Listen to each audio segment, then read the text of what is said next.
Hello, friends. I'm Derek and welcome to the channel. Here you will know everything about Bears. The Chicago Bears, a team with a storied history, find themselves grappling with a new set of hurdles as their offensive line faces a wave of injuries. Justin Fields, the promising young quarterback, is now in the spotlight as his protection on the field becomes a cause for concern. With most of Justin Fields' offensive line now among the injured, it almost seemed appropriate the tight ends would be the next up. They're almost like offensive linemen at times, and they were next. Tight end Cole Kmet left Wednesday's indoor practice and didn't return. There is no word yet from the Bears on his status.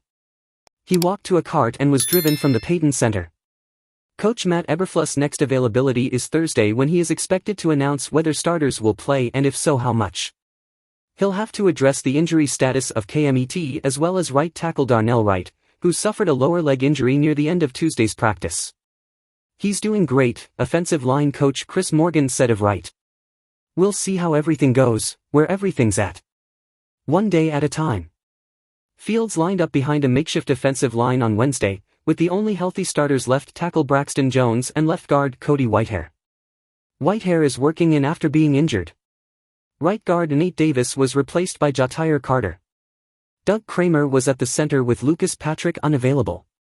Larry Borom played right tackle because of the injury suffered by Wright.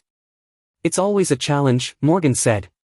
"You're always going to have moving parts in this league. Very seldom do you have the same 5 guys all the time. It's pro football, and it's next man up, and all the guys that are having to fill in or have filled in, they've been training for this moment."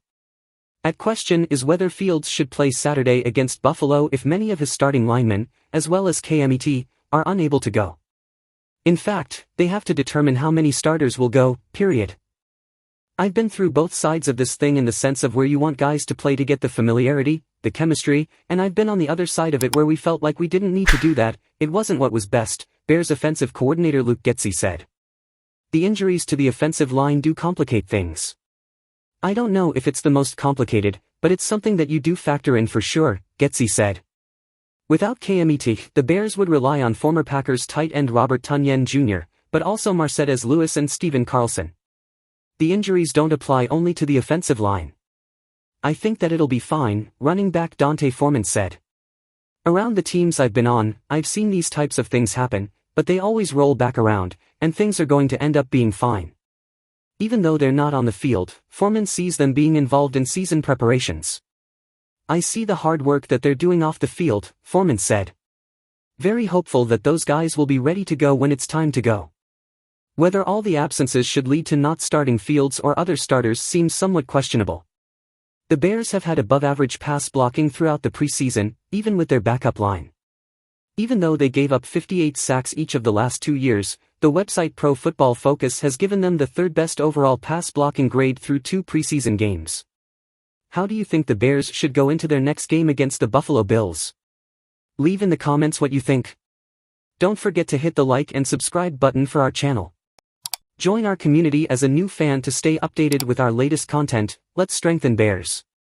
Until the next video.